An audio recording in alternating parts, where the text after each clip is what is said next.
నమస్కారం. అహల్య న్యూస్ కి స్వాగతం. మంగళగిరి లక్ష్మీ నరసింహస్వామి ఆలయానికి కొత్త శోభ నెలకొంది. జీర్ణోద్ధరణ అభివృద్ధి పనులకు మంత్రి నారా లోకేష్ శ్రీకారం చుట్టారు. జూలై 3న శంకుస్థాపనకు ముహూర్తం ఖరారు చేశారు. మంగళగిరి దిగువ సన్నిధిలోని ప్రసిద్ధ వైష్ణవ దివ్య క్షేత్రం శ్రీ లక్ష్మీ నరసింహస్వామి ఆలయ అభివృద్ధిపై విద్యా ఐటీ శాఖల మంత్రి నారా లోకేష్ సమీక్ష నిర్వహించారు. అధికారులు పవర్ పాయింట్ ప్రెజెంటేషన్ ద్వారా ప్రతిపాదనలు వివరించారు. ఆలయంలోని శ్రీకృష్ణ దేవరాయ మండపం పునరుద్ధరణతో పాటు యాగశాల, గంటా మండపం పునర్నిర్మాణ, వాహనశాల నూతన నిర్మాణానికి మంత్రి లోకేష్ ఆమోదం తెలిపారు. ఆయా పనులను ఆలయ సంప్రదాయాలకు అనుగుణంగా చేపట్టాలని ఆదేశించారు. 6 కోట్ల వ్యయంతో పలు జీర్ణోద్ధరణ అభివృద్ధి పనులు చేపట్టనున్నారు. ఆంధ్రప్రదేశ్ మెగా డిఎస్సి పరీక్షలు నియామకాల ప్రక్రియలో భారీ అవకతవకలు జరిగాయని వైసీపీ అధ్యక్షుడు మాజీ ముఖ్యమంత్రి వైఎస్ జగన్మోహన్ రెడ్డి ఆరోపించారు. ఈ వ్యవహారంపై సెంట్రల్ బ్యూరో ఆఫ్ ఇన్వెస్టిగేషన్ సమగ్ర దర్యాప్తు జరిపించాలని ఆయన డిమాండ్ చేశారు. డిఎస్సి నియామకాల పేరుతో లక్షలాది మంది నిరుద్యోగ యువత ఆశలు, భవిష్యత్తుతో ప్రభుత్వం ఆడుకుందని తీవ్ర స్థాయిలో విమర్శించారు. గురువారం మీడియాతో మాట్లాడిన వైఎస్ జగన్ డిఎస్సి పరీక్షలు మరియు నియామకాలకు సంబంధించిన అంశాల్లో అనేక అనుమానాలు తలెత్తుతున్నాయని అన్నారు. ప్రశ్న పత్రాల రూపకల్పన, పరీక్షల నిర్వహణ బాధ్యతలను డిఎస్సి కన్వీనర్ ను పక్కన పెట్టి ఎస్ఈఆర్టీ డైరెక్టర్ కు అప్పగించడం ద్వారా పారదర్శకత దెబ్బతిన్నదని ఆరోపించారు. ప్రశ్న పత్రాలు ఎంతో మంది చేతుల్లోకి వెళ్లాయి, ఎంత మేరకు అక్రమాలు జరిగాయనే విషయాలు స్వతంత్ర దర్యాప్తుతోనే బయటపడతాయని పేర్కొన్నారు. స్పోర్ట్స్ కోటా నియామకాలలో కూడా భారీ అక్రమాలు జరిగాయని జగన్ ఆరోపించారు. ఒక అబద్ధానికి, ఓ మోసానికి, ఓ వెన్నుపోటుకి, ఓ దగాకి, ఓ స్కామ్ కి, వీటికి చొక్కా ప్యాంటు గన తగిలిస్తే కనిపించేది చంద్రబాబు నాయుడు గారి రాజకీయ జీవితం చూసినా, ఈ 2 ఏళ్లలో ఆయన సూపర్ 6లు, సూపర్ 7లు చూసినా, తానిచ్చిన మేనిఫెస్టో హామీలు ఇంకా లోతుగా చూసినా, ఇవాళ టీచర్ల రిక్రూట్మెంట్ చూసినా మనకు కనిపించేది ఇవే. డిఎస్సి పరీక్షల్లో ఖచ్చితంగా పాస్ కావాలి అని క్లియర్ కట్ గా దాంట్లో రాసినారు చూడు. Will have to pass the eligibility test for appointment. Sports quota అయినా కూడా they will have to pass the eligibility test for appointment. That is DSC pass కావాలి. అది ఆ రూల్ను, ఆ జీవోను రద్దు చేసి ఈయన జీవో నెంబర్ 4, జీవో నెంబర్ 47 తీసుకొచ్చినారు. అసలు డిఎస్సి ఎగ్జామ్స్ రాయాల్సిన అవసరం లేదంటూ జీవోలు తెచ్చాడు. రాత పరీక్షలు లేకుండా కేవలం స్పోర్ట్స్ సర్టిఫికెట్స్ల ఆధారంగా Hindi, maths, social science, English ఇంకా ఇలాంటి సబ్జెక్టులకు డిఎస్సి పరీక్షలు రాయకుండానే టీచర్ ఉద్యోగాలు ఇచ్చేసే కార్యక్రమం చేశాడు. జీవోలు ఇవ్వడానికి ముందుగానే వారి వద్ద నుంచి వసూలు కార్యక్రమాన్ని ఇంకో పక్క స్టార్ట్ అయిపోయినాయి. స్పోర్ట్స్ కోటా అంటే నిజమైన క్రీడా ప్రతిభకు గౌరవం. కానీ ఈ ప్రభుత్వం దాన్ని ఉద్యోగాల దళారీ వ్యవస్థగా మార్చింది. బ్యాకప్ సర్టిఫికెట్లు కూడా లేవు. కేవలం ఆటల్లో పాల్గొన్నట్టుగా సర్టిఫికెట్ ఉంటే చాలు. Forget about medals. పేపర్ లీకులు దాచిపెట్టడానికి నానా అగసాట్లు పడతా ఉన్నారు. పేపర్ తయారీలో ఎవరెవరు ఉన్నారు, డిజిటల్ యాక్సెస్ ఎవరెవరి చేతుల్లో ఉంది, ఎంతమందికి లీక్ వెళ్ళింది, ఎంత ముడుపులు చేతులు మారాయి, ఇవన్నీ తేలాలి. అందుకే సిబిఐ విచారణ కావాలి అని చెప్పి గట్టిగా డిమాండ్ చేస్తా ఉన్నాం. అయితే చంద్రబాబు నాయుడు గారికి ఒక్కటి గట్టిగా చెప్పాలి. అయ్యా చంద్రబాబు నాయుడు గారు, ఇప్పుడు ఉన్నది జెన్ జీలో ఉన్నాం, జెన్ ఆల్ఫా కూడా వచ్చేసింది. నువ్వు గన ఈ మాదిరిగా తప్పు చేసినాక ఈ మాదిరిగా ఇబ్బందులు పెట్టే కార్యక్రమాలు ఒప్పుకోకుండా ఇబ్బందులు పెట్టే కార్యక్రమాలు చేస్తే కాక్రోచెస్ లేస్తాయి. గుర్తుపెట్టుకో చంద్రబాబు అని చెప్తాను. ప్రింటింగ్ రంగానికి పారిశ్రామిక హోదా కల్పించే అంశం ప్రభుత్వ పరిశీలనలో ఉంది. 50,000 మందికి ఉపాధి కల్పిస్తున్న ఈ రంగ సమస్యలను త్వరలో పరిష్కరిస్తామని మంత్రి టీజీ భరత్ హామీ ఇచ్చారు. ప్రింటింగ్ ప్రెస్ నిర్వాహకులు R&D పై దృష్టి పెట్టి ఆధునిక సాంకేతికత జోడించాలని మంత్రి సూచించారు. విజయవాడ క్లబ్ లో ఆంధ్రప్రదేశ్ రాష్ట్ర ఆఫ్సెట్ ప్రింటర్స్ అసోసియేషన్ అభినందన సభ జరిగింది. ముఖ్య అతిథిగా హాజరైన రాష్ట్ర పరిశ్రమల శాఖ మంత్రి టీజీ భరత్ కు అసోసియేషన్ ప్రతినిధులు సమస్యలపై వినతి పత్రం అందజేశారు. మీడియాతో మాట్లాడిన మంత్రి భరత్, ముఖ్యమంత్రి చంద్రబాబు నేతృత్వంలోని కూటమి ప్రభుత్వం పారిశ్రామిక రంగానికి పెద్దపీట వేస్తోందని చెప్పారు. ప్రింటింగ్ రంగానికి ఇప్పటికే విద్యుత్ ఛార్జీలపై ఇండస్ట్రియల్ హోదా వర్తింపజేశామని, April 1 నుంచి టారిఫ్ సవరణ అమల్లోకి వచ్చిందని తెలిపారు. ప్రపంచ దేశాల్లో ప్రింటింగ్ ను 4వ, 5వ అతిపెద్ద పారిశ్రమగా గుర్తిస్తున్నారని మంత్రి పేర్కొన్నారు. డెవలప్మెంట్స్ ఏమైతున్నాయో అనే దానికి ఈ రోజు చీఫ్ గెస్ట్ గా పిలిచారండి.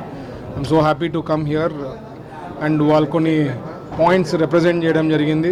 ఆల్రెడీ ఇండస్ట్రియల్ స్టేటస్ కింద మన గవర్నమెంట్ వచ్చిన తర్వాత పవర్కి సంబంధించింది ఆల్రెడీ ఇండస్ట్రియల్ స్టేటస్ ఇవ్వడం జరిగింది.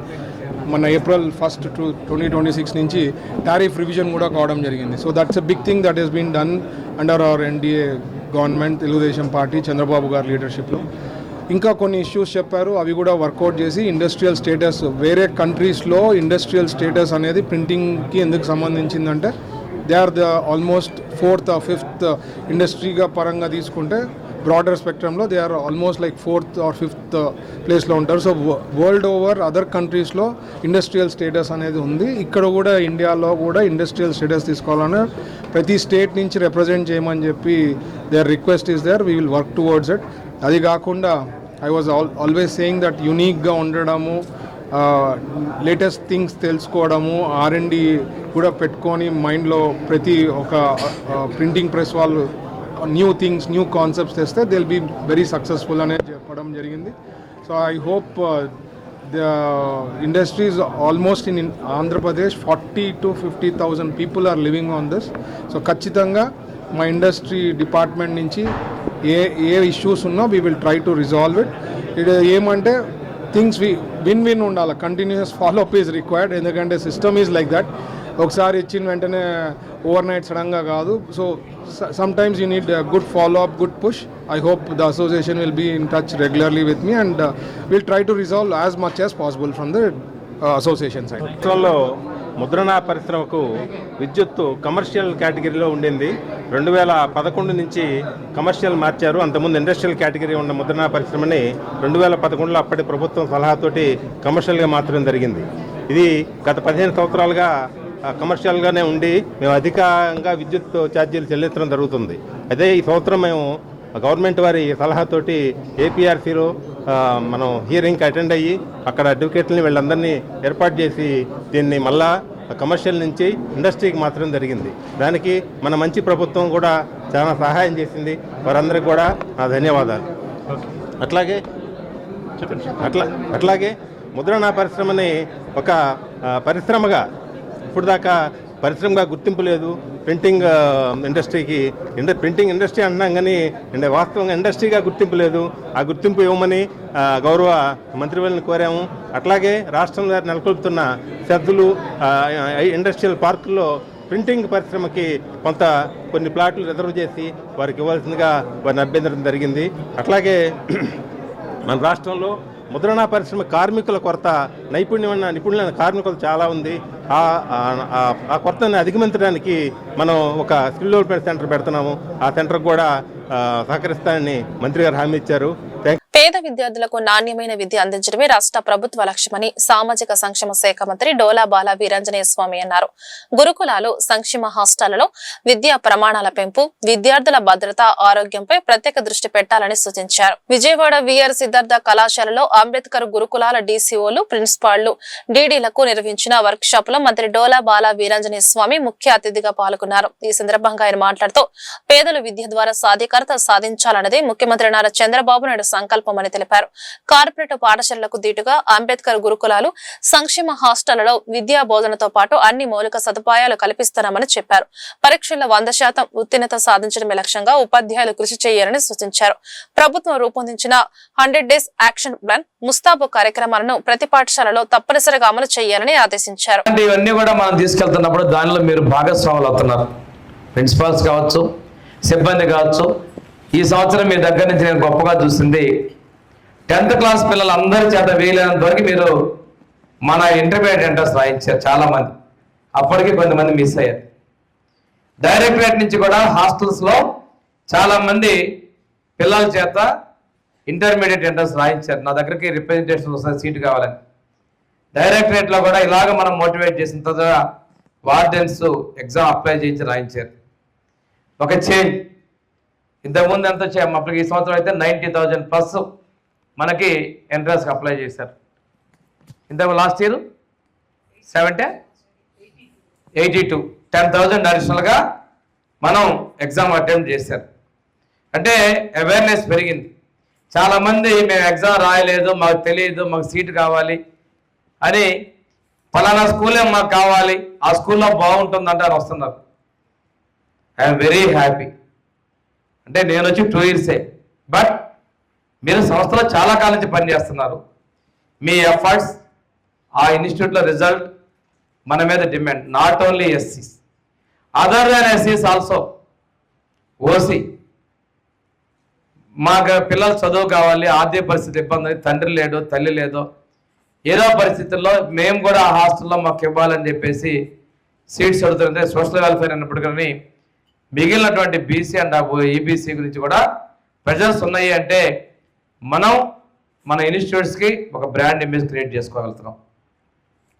మీ ఎండ్లెస్ ఎఫర్ట్స్ తీసుకొచ్చి వీటిని మరింత ఉన్నత స్థితికి తీసుకురావాలనేది మా ఆలోచన, మా ఆశయం, ముఖ్యమంత్రి గారి యొక్క కోరిక అని చెప్పి నేను మీకు తెలియజేస్తున్నాం.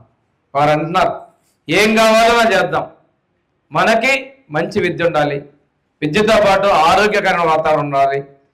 వాళ్ళు భారతీయ సంస్కృతి సంప్రదాయాలు నేటి పిల్లలకి తెలియజేయని ఆకాంక్షతో ఈ యూనివర్సిటీ ఏర్పాటు చేశామని university vice chancellor Gullapalli Srinivasarao పేర్కొన్నారు. ఈ సందర్భంగా హిందూ ఫార్మసీ కాలేజీలో ఏర్పాటు చేసిన మీడియా సమావేశంలో ఆయన మాట్లాడారు.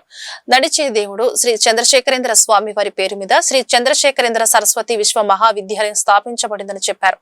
ఈ విశ్వవిద్యాలయం స్థాపించి 30 ఏళ్లు అవుతుందన్నారు.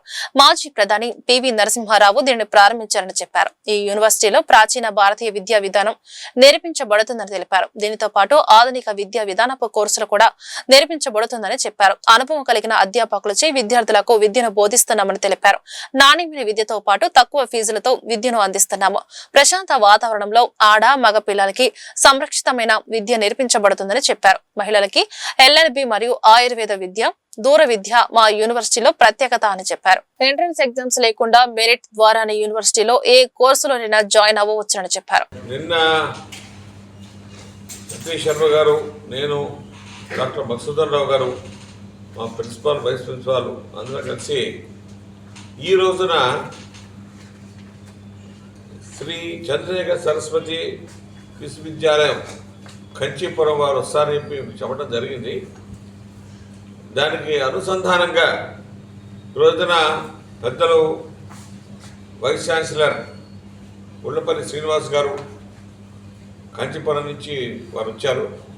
దాంతోపాటు వారికి హెచ్చరికగా ఉన్నటువంటి రాంబాబు గారు వారు కూడా రావడం జరిగింది. గుంటూరులో పెద్దలు ధార్మికమైనటువంటి ఆలోచన, సంఘ సేవా తత్పరులైనటువంటి మా రామారావు గారు కూడా ఇక్కడ రావడం జరిగింది. నేను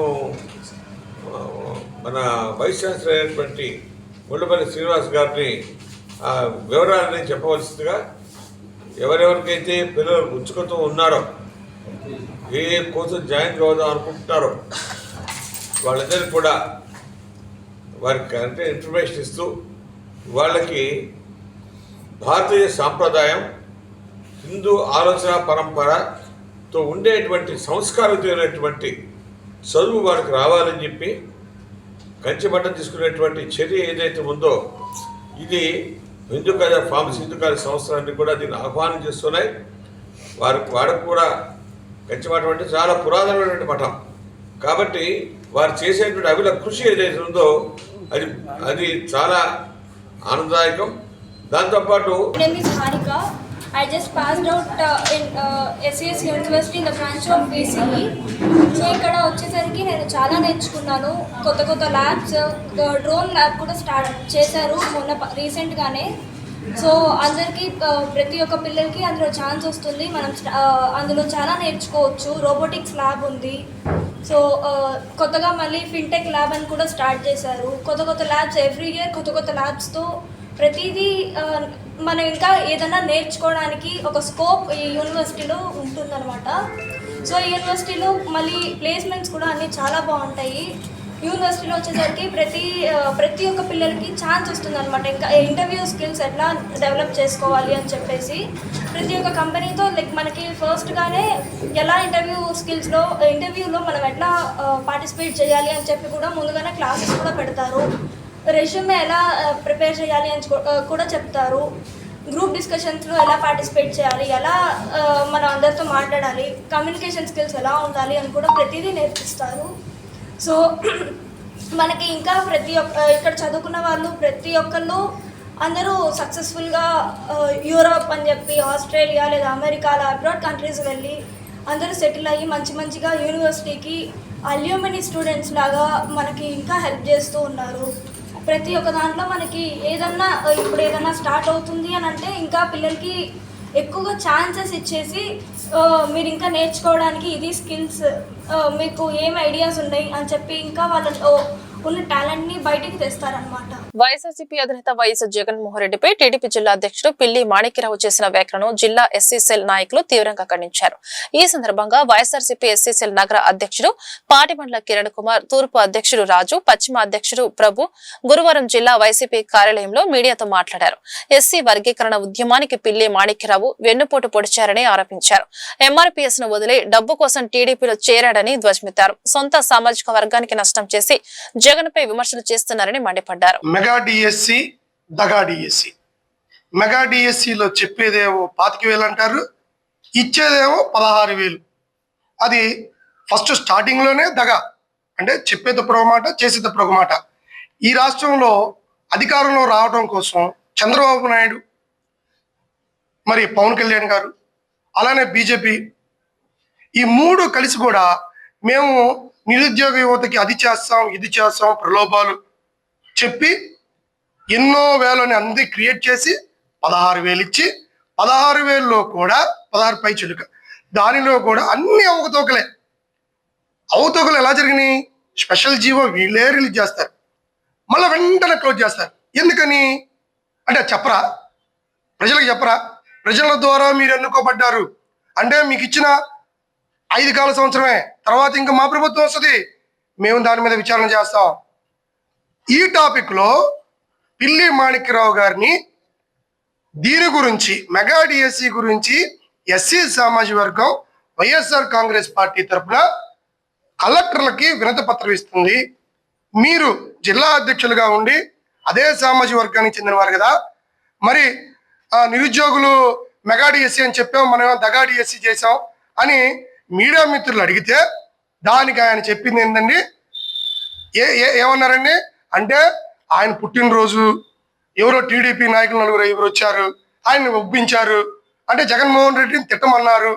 తిట్టమంటే ఏందండి తిట్టేదైనా? మేము ఈ వైఎస్ఆర్ కాంగ్రెస్ పార్టీలో ఎవరైనా సరే ఎక్కడైనా సరే విచక్షణారహితంగా తిట్టారా? కేవలం నోరు ఉందని, అహంకారం ఉందని, డబ్బు ఉందని, డబ్బులు పెట్టేవాళ్ళు వెనకుందని తిట్టిస్తే తిడతారా? పిల్లి మాణిక్యరావు గారు, మీరు గతాన్ని ఒక్కసారి మీరు నెమరు వేసుకోండి. మీరు ఎక్కడి నుంచి వచ్చారు? ఎంఆర్పిఎస్ రాష్ట్రంలో, ఎంఆర్పిఎస్ ఆంధ్ర రాష్ట్రంలో పెట్టుకొని దానికి న్యాయం చేయలేక దానికి వెన్నుపోటు పొడిచి మందకృష్ణమాది గారి తర్వాత ఎవరండి? మీరు కాదా ఎంఆర్పిఎస్లో? దానికి వెన్నుపోటు పొడిచి ఈ రాష్ట్రంలో నేను డబ్బులు ఎలా సంపాదించుకోవాలా, రాష్ట్ర ప్రజల్ని బాగు చేద్దామని కాదు ఆయన, ఎలా సంపాదించుకోవాలా అని టీడీపీ ఆఫీస్కి వెళ్ళి టీడీపీ ఆఫీస్ వాళ్ళని చూసుకొని, టీడీపీకి చెందిన పిల్లి మాణిక్యరావు అనే వ్యక్తి మాట్లాడుతూ సైకో అని జగన్మోహన్ రెడ్డి గారిని ఉద్దేశించి మాట్లాడటం జరిగింది. అయితే సైకో పశుపతి అని సంబోధించడం జరిగింది. మేము మా నాయకత్వం ఇది మెగా డిఎస్సి కాదు, దగా డిఎస్సి అనే ప్రోగ్రామ్ని ప్రజల్లోకి తీసుకెళ్ళడం జరిగింది. దీని మీద వాళ్ళు మేము పారదర్శకంగా చేశామని అంటున్నారు. దీని మీద లోకేష్ బాబు శ్వేతపత్రం ఎందుకని విడుదల చేయలేదు అనేది మా క్వశ్చన్. అలాగే 200 మంది అభ్యర్థులు ఇప్పటికి కోర్టుకు వెళ్ళారు, వాళ్ళందరినీ మెరిట్ లిస్ట్లో ఉన్నారు, వాళ్ళకి ఉద్యోగాలు ఇవ్వాల. ఇదొకటి. నవీన్ అనే వ్యక్తి కృష్ణా జిల్లాలో మొదటి ర్యాంక్ వచ్చింది, రాష్ట్రంలో 6వ ర్యాంకు వచ్చింది, అతన్ని మెరిట్ లిస్టులో తీసుకోలేదు. వీటి మీద మేము మాట్లాడటం జరిగింది. ప్రముఖ సాహితీవేత్త ఎస్ బాలచంద్రరావు సంస్మరణ సభ ఈ రోజు శ్రీ వెంకటేశ్వర విజ్ఞాన మందిరంలో జరిగింది. ఈ కార్యక్రమంలో సాహితీవేత్తలు బండ్ల పూర్ణచంద్రరావు, నాయుడు గోపి, అప్పజోసుల సత్యనారాయణ, కందిమల్ల సాంబశివరావు, పివి మల్లికార్జునరావు, రావుల అంజిబాబు పాల్గొని బాలచంద్ర చిత్రపటానికి పూలమాలలు వేసి నివాళులర్పించారు. అంతరించిపోతున్న సాహిత్య రంగాన్ని సమాజానికి అందించడంలో బాలచంద్ర ఎంతగానో కృషి చేశారని పూర్ణ తెలిపారు. సాహిత్య కార్యక్రమాలను విస్తృతంగా నిర్వహించి ప్రజల్లో చైతన్యం తీసుకువచ్చారని చెప్పారు. ఆయన ఆశయ సాధన కోసం మరింతగా కృషి చేస్తామన్నారు. ఈరోజు గుంటూరులో సాహిత్య సాంస్కృతిక రంగానికి సంబంధించినటువంటి ఒక యోధుడు, ఒక సైనికుడు, ఒక 2వ తారీఖు మరణించాడు. ఈ నెల ఆయన సంతాప సభ ఇక్కడ వెంకటేశ్వర విజ్ఞాన మందిరంలో పెట్టడం జరిగింది. ఆ సంతాప సభలో అందరూ మాట్లాడుతూ ఉన్నారు. ఇప్పుడు కూడా జరుగుతూ ఉంది అక్కడ. ఆ సంతాప సభకి సత్యనారాయణ గారు, అప్పాదేశం సత్యనారాయణ గారు, పీతి శంకర్రావు, ఇట్లాగే తదితరులు వచ్చి మాట్లాడుతున్నారు.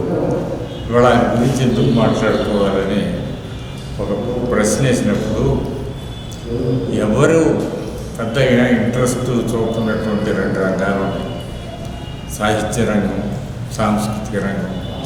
ఈ రంగాలకి పెద్ద ప్రోత్సాహం లేదు. అటువంటి దశలో బాలచంద్ర గారు ఈ 2 రంగాలకి ఎక్కువ ప్రాధాన్యత ఇచ్చి, ముఖ్యంగా నాటక రంగం, ఎక్కడెక్కడ ఉన్నటువంటి గొప్ప నాటకాలని ప్రదర్శించి వాటి ద్వారా చైతన్యం, ప్రజల్లో ఆలోచన చైతన్యం రావాలని ఎంతో కోరుకునేవాడు. అట్లాగే సాహిత్య రంగంలో ఎన్నో పుస్తకాలు ప్రచురించాడు. ప్రధానంగా ఆయన బెంగళూరు నాగరత్నం అనేటువంటి ఒక గొప్ప మహిళ గురించే ఒక పుస్తకం రాయించాడు. అట్లాగే కొర్రపాటి గంగాధరరావు గారు 100 నాటకాలు రాసినటువంటి నాటక రచయిత గురించి కూడా ఒక పుస్తకం ప్రచురించడం జరిగింది. ఇట్లా అనేక పుస్తకాలు, అనేక నాటకాలు ప్రోత్సహించడం, నిత్యం నాటక రంగం గురించి, సాహిత్యం గురించి, ఈ రాష్ట్రంలో జరుగుతున్న వాటికి, దుర్మార్గాలు జరుగుతుంటే వ్యతిరేకంగా ఏదైనా కళారంగంలో చూపించవచ్చా, మంచి నాటకం రావాలి అనేటువంటి ఆలోచనతో ఎంతో గొప్ప వ్యవహరించాడు. ఈ గుంటూరులో అట్లాంటి మనిషి ఇంకొకడు ఉంటే బాగుండు అనిపించేటువంటి దశలో ఆయన ముగించాడు. ఆయన మాజీ ఎమ్మెల్యే జనసేన పార్టీ నాయకులు కిలారి రోషయ్య జన్మదిన వేడుకలు గుంటూరులో ఘనంగా జరిగాయి. ఈ మేరకు చిరంజీవి భవన నిర్మాణ కార్మిక సంక్షేమ సంఘం అధ్యక్షులు దురిశాల శ్రీనివాసరావు ఆధ్వర్యంలో కేక్ కట్ చేసి రోషయ్యకు పుట్టినరోజు శుభాకాంక్షలు తెలిపారు. ఇందులో భాగంగా పాత గుంటూరులో పలు సేవా కార్యక్రమాలు నిర్వహించారు. ఈ కార్యక్రమంలో జనసేన పార్టీ నాయకులు కుర్రా రాము, గుమ్మడి భవాని, సాయినేడి మస్తాన్ రావు, సందీపుడి వెంకటేష్, కుడుముల రమేష్, బడే సురేష్ తదితరులు పాల్గొన్నారు. ప్రజలకు నిత్యం అందుబాటులో ఉండి వారి సమస్యల పరిష్కారానికి కృషి చేస్తున్న నాయకుడు కిలారి రోషయ్య అని ఈ సందర్భంగా దురిశాల శ్రీనివాసరావు తెలిపారు. భవన నిర్మాణ కార్మిక సంక్షేమ సంఘం గుంటూరు తూర్పు, నా పేరు దురిశాల శ్రీనివాసరావు, అధ్యక్షులు. మేడే కార్మిక దినోత్సవం సందర్భంగా మే 1వ తారీఖు చలివేంద్రం మరియు మజ్జిగ పంపిణీ కార్యక్రమాన్ని మా Janasena party dynamic leader Kilari Rosaiah గారి సమక్షంలో ప్రారంభించుకోవడం జరిగింది. ఆ రోజు నుంచి ఈ రోజు దాకా 42వ రోజు చలివేంద్రం మరియు మజ్జిగ పంపిణీ కార్యక్రమం నిర్విరామంగా నిర్వహించడం జరిగింది. ఈరోజు మా dynamic leader, Janasena party dynamic leader Kilari Venkata Rosaiah గారి జన్మదినాన్ని పురస్కరించుకొని ఈరోజు పేదలకు అన్నదాన కార్యక్రమం నిర్వహించడం జరుగుతుంది.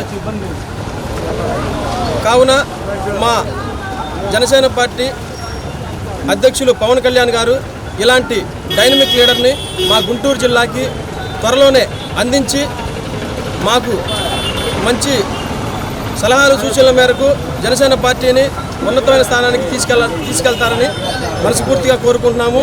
అలానే వెంకట రోషయ్య గారు ఇలాంటి పుట్టినరోజు మరెన్నో జరుపుకోవాలని మనస్ఫూర్తిగా కోరుకుంటూ ఆ భగవంతుడు ఆయురారోగ్యాలు, అష్టైశ్వర్యాలు, మంచి ఉన్నతమైన స్థానంలో నిలుపుతారని మనస్ఫూర్తిగా కోరుకుంటూ జై జనసేన, జై రోసియా.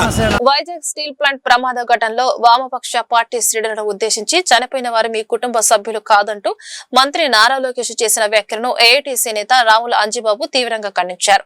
గురువారం ఆయన గుంటూరులో మాట్లాడుతూ తక్షణమే మంత్రి నారా లోకేష్ ఆయన చేసిన వ్యాఖ్యలను వెనక్కి తీసుకోవాలని, క్షమాపణలు చెప్పాలని డిమాండ్ చేశారు. స్టీల్ ప్లాంట్ ప్రైవేటీకరణ కాకుండా రాష్ట్ర ప్రభుత్వమే నిర్వహించాలన్నారు. ఎంతోమంది కార్మికులకి ఉపాధి కల్పిస్తున్న విశాఖ ఉక్కు ఫ్యాక్టరీలో జరిగిన ప్రమాదంలో చనిపోయిన కార్మికులపై రాష్ట్ర మంత్రి నారా లోకేష్ గారు చేసిన వ్యాఖ్యల్ని ఏఐటీయూసీగా తీవ్రంగా ఖండిస్తున్నాము.